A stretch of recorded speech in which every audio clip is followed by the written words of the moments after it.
Sekarang kita pindah ke karakter laki-laki. Ada kurang lebih 13 poin yang saya susun ya. Yang pertama, akal pikiran dominan. Saya sudah jelaskan tadi. Bagaimana akal pikiran itu gini teman-teman. Masalah, solusi. Itu akal pikiran dominan. Kalau perasaan itu dipikirin dulu lama, baru solusinya. Ya. Kalau laki-laki itu pecat ban mobilnya atau pecat ban motornya, yang kita pikirin mana tambal ban. Solusinya langsung. Masalah, solusi. Kalau perempuan enggak, dia turun dulu. Kenapa ya? Kena apa ini? Jadi lama. Jangan tersinggung akhwat di belakang ya. Kita bicara secara umum. Tapi kalau tersinggung juga apa boleh buat ya? Karena sudah ini apa boleh buat, ini karakternya memang. Baik. Yang kedua yang harus dikenali, ini bagi akhwat harus mengenal. Laki-laki itu suka dihormati kepemimpinannya. Jadi memang ada fitrah itu. Jadi laki-laki itu teman-teman sekalian, maaf, jangan ada yang tersinggung ya. Kalau dia pendek, dia kecil, badannya tetap punya karakter laki-laki, kejantan, ada pemimpinan. Jadi dia tidak suka diganggu itu. Dia suka dijadikan sebagai pemimpin, didahulukan, didengar pembicaraannya, didengar instruksinya. Ini karakter ini. Makanya saya pernah kasih contoh kalau anak laki-laki sama anak perempuan beda. Kalau antum masih punya anak kecil coba praktekin. Kalau anak perempuan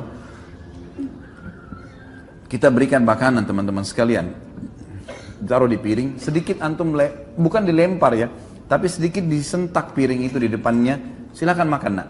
Dia nggak akan tersinggung, dia tidak akan terganggu dengan itu. Tetapi kalau anak laki-laki dilempar sedikit piring itu, maka dia akan terganggu kepemimpinannya. Dia tidak mau makan tuh, walaupun anak kecil. Diambil piring, dibuang-buang nasi itu sama sendok, dia nggak mau. Seperti itu, ada jiwa kepemimpinan, ada merasa pemimpin di situ. Kalau anak laki-laki, ini pernah saya pelajari dalam ilmu kejiwaan anak, teman-teman sekarang waktu masih belajar di Madinah dulu, ada satu dosen yang luar biasa cara penyampaiannya bagus sekali. Beliau mengatakan anak laki-laki itu contohnya, di antara jiwa kepemimpinan, dia selalu contohi ayahnya. Jadi kalau antum punya anak laki-laki, pasti dia selalu perhatikan gerak-gerik ayahnya, apa saja. Cara pakai sendalnya, duduk di mana, gelas apa yang dia pakai. Nah biasanya kata dosen ini, dan saya pernah praktikin memang betul itu terjadi ya.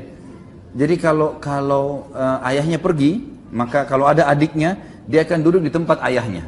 Dia akan coba gunakan retorika bahasanya. Dia akan coba pakai gelasnya, gitu. Seperti itulah. Yang ketiga, suka dihormati keputusannya. Tadi kepemimpinan, dia ngambil keputusan, sekarang suka dihormati keputusannya. Yang keempat, tidak suka dihardik. Jadi kalau akhwat kita mau perbaiki, mau nasihatin suaminya, ayahnya, pokoknya laki-laki syarum termasuk anak laki-laki, jangan dihardik. Jangan langsung disalahkan. Ya. Kalau perempuan dikatakan, kamu keliru loh, perbaikin. Dia malah anggap itu perhatian. Kalau laki-laki nggak bisa begitu. Kayaknya kamu salah nih, gini-gini. Udah, langsung berontak. Ya. Maka tidak suka dihardik. Hardik itu berarti langsung menyalahkan ya. Yang kelima, tidak suka digurui. Walaupun dia tidak tahu, dia tidak suka digurui. Maka biasanya retorika yang saya ajarkan kepada akhwat atau seorang istri, menghadapi suami, dia usahakan seperti orang yang bertanya, tapi sebenarnya sedang ingin memberikan nasihat kepada suaminya. Bagaimana ya, kalau ada orang seperti ini kasusnya, menurut kamu seperti apa? Padahal sebenarnya kita sedang menyinggung dia. Gitu.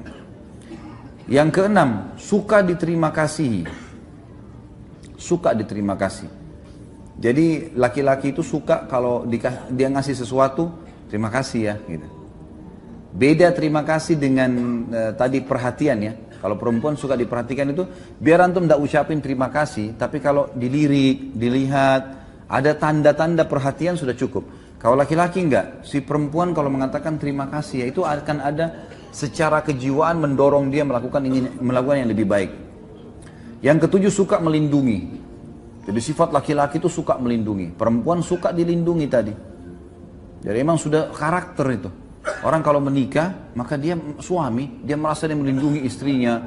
Dia merasa dia bertanggung jawab kalau akan terjadi apa-apa. Seperti itulah. Dan termasuk anak laki-laki juga, kalau sudah mulai dia agak besar, dia akan melindungi ibunya, dia akan melindungi yang lainnya. Dan memang subhanallah pada laki-laki ada itu. Makanya penjahat itu, kalau ada seorang wanita lewat dan ada anak laki-laki di sebelahnya, walaupun anak itu masih kecil, itu sudah cukup membuat dia bimbang untuk melakukan perbuatan kriminalnya. Tapi kalau anak perempuan, itu dia masih berani. Karena ada masalah itu. Kemudian yang kedelapan, suka untuk digoda. Ya.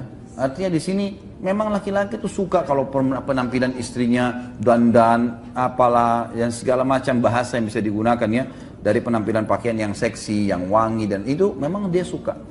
Makanya seorang suami, dia butuh itu di rumah. Seorang istri harus melakukannya. Dan hadis-hadis tadi saya jelaskan, wanita di surga, wanita yang bisa memberikan bahwa syahwat suaminya, dan itu adalah hal yang fitrah gitu. Tentu ini ada banyak poin dalam poin ke-8. Setiap poin ini ada rinciannya ya, tapi saya cuma sebutkan garis besarnya. Kemudian yang ke-9, suka mencium bau yang wangi. Ini ada pada wanita tetapi tidak seperti laki-laki. Kalau laki-laki itu dekat dengan istrinya lalu dia cium bau wangi, itu luar biasa pengaruh pada kejiwaannya. Dia selalu ingin mendekat, dia selalu merasa nyaman gitu kan. Kalau istri, suaminya walaupun baunya tidak wangi, tapi karena dia baik, ya, maaf ya saya belum mandi nih, enggak apa-apa kok. Dia suka saja. Tapi kalau antum pulang ke rumah dekat baunya nggak enak istrinya, sudah menghindar. Itu sudah fitrah. Perempuan juga suka yang wangi-wangi, bukan berarti antum jangan tidak pakai minyak wangi ya. Tapi yang dimaksud adalah perempuan biasanya dia masih tahan dengan itu. Bau ketiaknya suaminya, pulang kerja loh, masya Allah baunya. Ya. Tapi dia masih bisa tahan. Ya nggak apa-apa, ini kan bau keringat suami saya, ini karena dia. Begitulah, terbawa perasaan dia. Tapi kalau laki-laki nggak bisa gitu. Maka akhwat hati-hati ya di belakang. Jaga, nggak boleh ada bau sedikit pun gitu, kecuali yang wangi. Ya. Yang ke-10, suka melihat keindahan seperti pakaian, rumah, tempat tidur. Maka ini harus menjadi sesuatu yang dibawa oleh akhwat kita. Yang ke-11, sulit memaafkan bila cemburu. Ini yang kadang-kadang laki-laki dominan. Dia sudah cemburu, itu bahaya sekali.